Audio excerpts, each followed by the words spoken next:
Close your eyes and let yourself drift back to 1977. Can you feel it? The weight of disco balls spinning overhead, the last echoes of the hippie dream fading into something softer, more intimate. While the world was mesmerized by the raw emotion of Fleetwood Mac's Rumors and the haunting mystique of Eagles Hotel California, there were other songs, quieter songs, that whispered their way into hearts across America. These weren't just hits. They were confessions set to melody, love letters wrapped in 3-minute packages, the soundtrack to countless first kisses, late-night drives, and moments when life felt both fragile and infinite. Today, we're returning to those sacred sounds that once filled the airwaves but now live only in the deepest corners of our collective memory.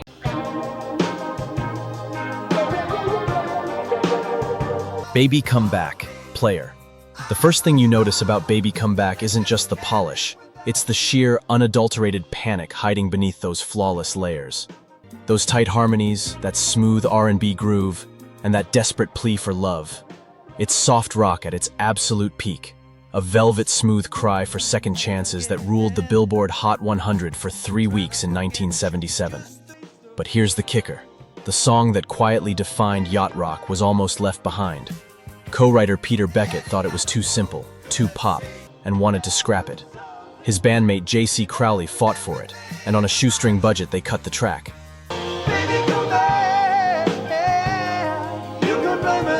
That iconic opening riff? Session guitarist Wayne Perkins walked in, nailed it in one take, and walked out, unknowingly crafting one of the most recognizable intros of the decade. Player's rise was meteoric, and their fall just as swift. Follow-ups never recaptured the magic. You might have heard it sampled in hip-hop, but nothing touches the original. Soft rock perfection and the ultimate forgotten gem of 1977. But as the sun goes down, you get that empty.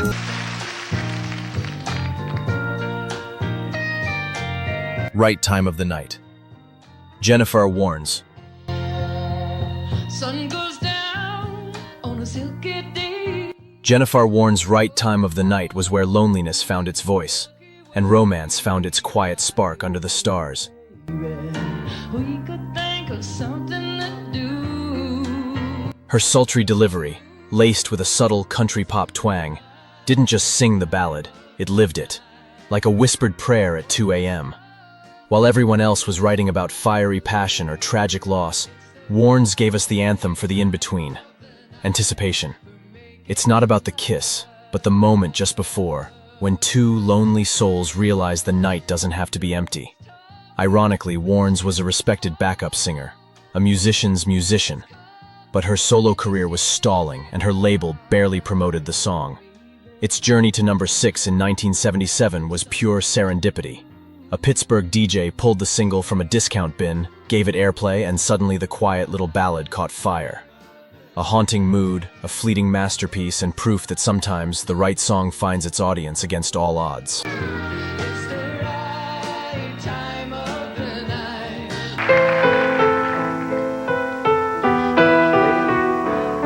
I Go Crazy, Paul Davis. Paul Davis's I Go Crazy wasn't just a ballad, it was an echo, the ghost of a relationship haunting you long after it's over. Guess you'll be glad to know. With its fragile piano line and hushed, aching vocal, it didn't describe heartbreak as a single dramatic blow. Instead, it captured the quiet, endless torture of trying to move on when every routine, every corner of your day, ambushes you with a memory. That's why it didn't rocket up the charts, it crept. Week after week, people kept requesting it on the radio, letting it crawl higher until it became a phenomenon. 40 weeks on the Billboard Hot 100, one of the longest runs of its era. Most hits flame out in months, but this one lingered like the feeling it described, patient, persistent, impossible to shake. For Davis, it was both triumph and trap, a number 7 smash that defined his career, yet he never matched its success and eventually shifted toward country. When I look in your eyes, I go crazy. Today, it might slip into a rom-com soundtrack like Anchorman 2, but otherwise, it's nearly forgotten. Still, I Go Crazy remains soft rock at its most haunting. A song that obsessed an entire nation because it was about obsession itself. Next to you, I realized that I was.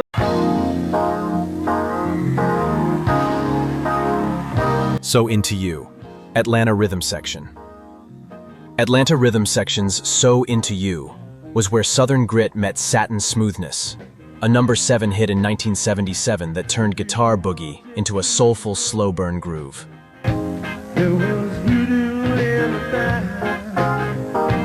That funky riff didn't shout, it glided, radiating the quiet confidence of a grown man who knows exactly what and who he wants. This wasn't a teenage crush. It was an addiction wrapped in certainty, the anthem of slow dances and stolen glances.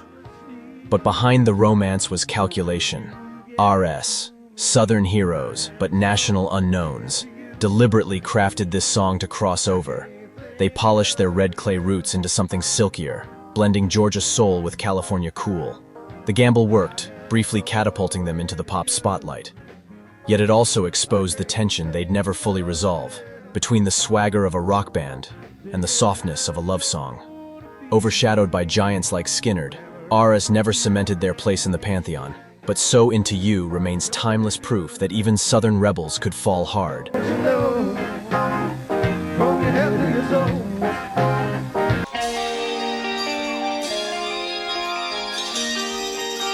Sentimental Lady, Bob Welch. Bob Welch's Sentimental Lady is the ghost of a paradise lost. You are here and warm, but I could look away. First recorded with Fleetwood Mac in 1972, it was reborn in 1977 as his solo jewel. A dreamy, bittersweet ballad that felt like autumn leaves drifting through September skies. On the surface, it's a tender love song, but listen closer, and you hear something deeper. A farewell to a past life, to the family he left behind just as they became the biggest band on the planet.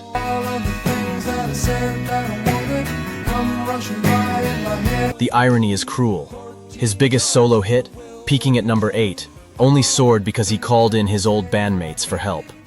Lindsey Buckingham added the shimmering guitar harmonies, Christine McVie sang on the chorus, and suddenly Welch had the defining moment of his career.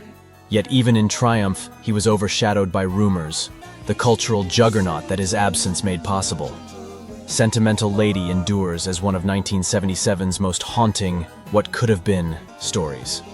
A song of longing, memory, and the ache of watching your own dream take flight without you.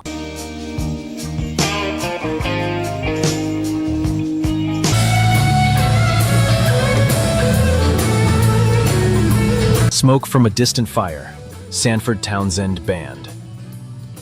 Sanford-Townsend Band's Smoke from a Distant Fire is lightning in a bottle, an anthem for love, just out of reach. A number 9 hit in 1977, it fused R&B horns, a driving piano riff, and raw, soulful energy, like Boz Scaggs colliding with Steely Dan.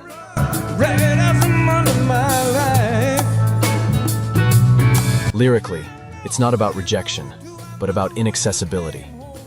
Watching something beautiful burn, knowing you'll never feel its warmth.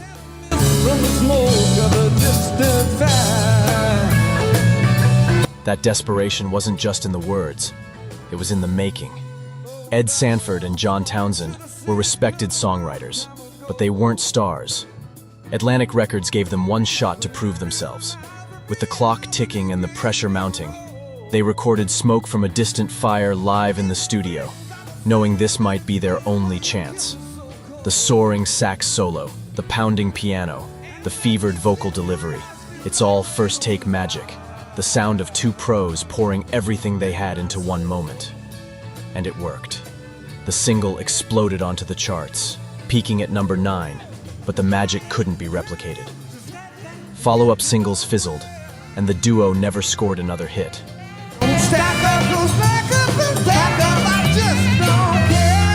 Still, this track remains a perfect one-hit wonder, an urgent, aching groove that captured a specific spark they never found again. It resurfaced years later in The Wire, but for the most part, it's been left smoldering in the shadows. Crank it now, and you'll still feel the spark, a flash of brilliance born in one take, never repeated, never forgotten.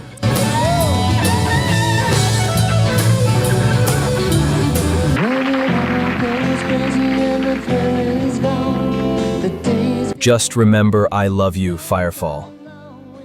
Firefall's Just Remember I Love You is one of soft rock's most tender treasures, a ballad that feels less like a love song and more like a lifeline. Peaking at number 11 on the Billboard Hot 100 in 1977, it glows with acoustic warmth and shimmering harmonies, the kind of sound that makes you want to call an old friend.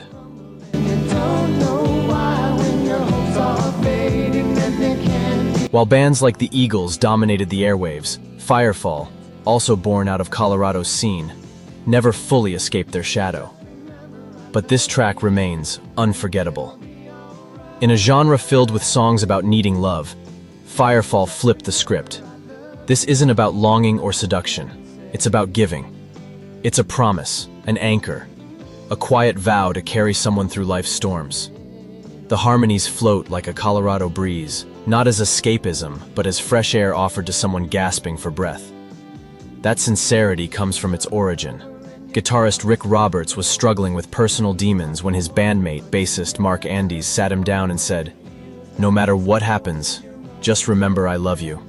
Struck by the power of that phrase, Roberts turned it into a song, not for a lover, but for a friend in crisis. And that's what you hear in every note, the sound of unconditional support, a musical life raft. A forgotten hit, maybe, but still a timeless embrace.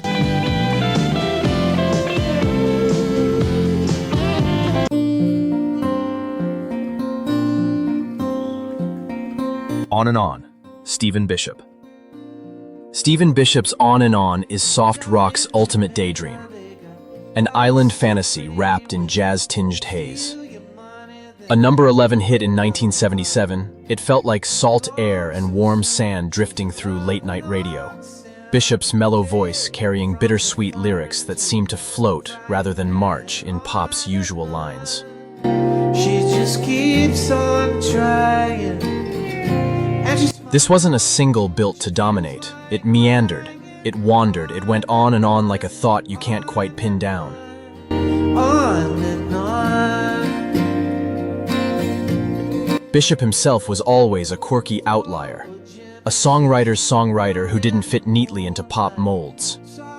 The song's jazzy, rule-breaking structure baffled his record label. It became Bishop's masterpiece, a blissed-out escape that somehow rode its way to the top 20. Yet today, it lingers mostly in retro playlists, overlooked as Bishop's brilliance was overshadowed by bigger names. A forgotten gem? Maybe. But listen closely and you'll hear a dream that still shimmers. On and on, on and on, on and on. We Just Disagree, Dave Mason. Dave Mason's We Just Disagree might be the gentlest goodbye ever put to tape. Sometimes the most devastating songs don't scream, they whisper. Peaking at number 12 in 1977, this ballad, penned by Jim Kruger, wrapped layered acoustic guitars around Mason's weathered voice, turning heartbreak into something graceful, almost noble. Have you changed your style, and do you think? At first, Mason resisted recording it, thinking it too soft, too pop, a departure from his traffic-honed rock edge. But when he finally sang it, his weathered, lived-in voice gave the gentle lyric its weight, the sound of two people quietly admitting their roads have diverged. What makes it timeless is its maturity. There's no blame, no anger, no slammed doors. The genius is in the title itself, We Just Disagree. It reduces a universe of pain to a single, simple truth. Instead of exploding, the love here evaporates, leaving behind silence more haunting than any fight could.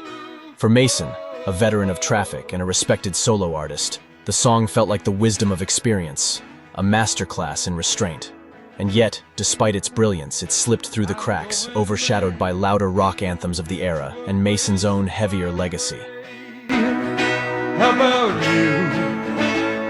Have you got a place? Still, for those who know, this is soft rock perfection. The sound of a goodbye so quiet, it echoes forever. We're friends. Now it's the end of our. Love's Grown Deep, Kenny Nolan. Kenny Nolan's Love's Grown Deep was the echo of a fading dream, a piano-driven ballad that carried the warmth and complexity of love after the first spark has passed. If his number 3 smash I Like Dreamin' was about the hopeful beginning, this was the sequel, the deeper middle. A number 20 hit in 1977, it traded youthful fantasy for something heavier. The kind of love that has weathered storms and still endures. Where most soft rock of the era painted romance in bright colors, Naolan gave us its shadows, its gravity, its quiet truth. That was what made the song unique. Instead of writing another easy pop hook, Naolan leaned into a meandering, heartfelt structure that felt more lived-in than flashy. It was soft rock for grown-ups, less fireworks, more firelight.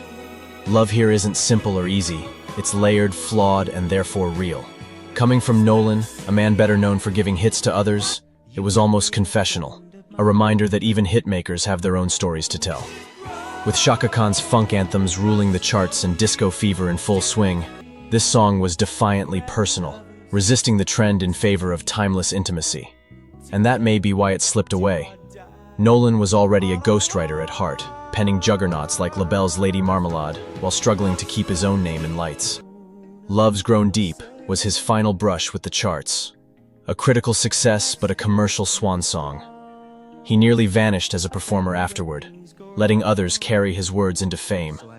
But for those who find it today, the song endures as a hidden gem, a tender reminder that love's real power is not in the fireworks of its beginning, but in the roots it grows deep into. These songs didn't just fade from memory. They were buried beneath the weight of time and the relentless march of new hits, new sounds, new heartbreaks. Do any of these lost treasures still live in your heart? Are there other soft rock gems from 1977 that deserve to be remembered, to be held close one more time? Share your memories below, because sometimes the most important conversations happen in the spaces between the songs. Don't forget to subscribe to WoodsRock for more journeys through the forgotten corners of music history, where every song has a story and every story deserves to be told.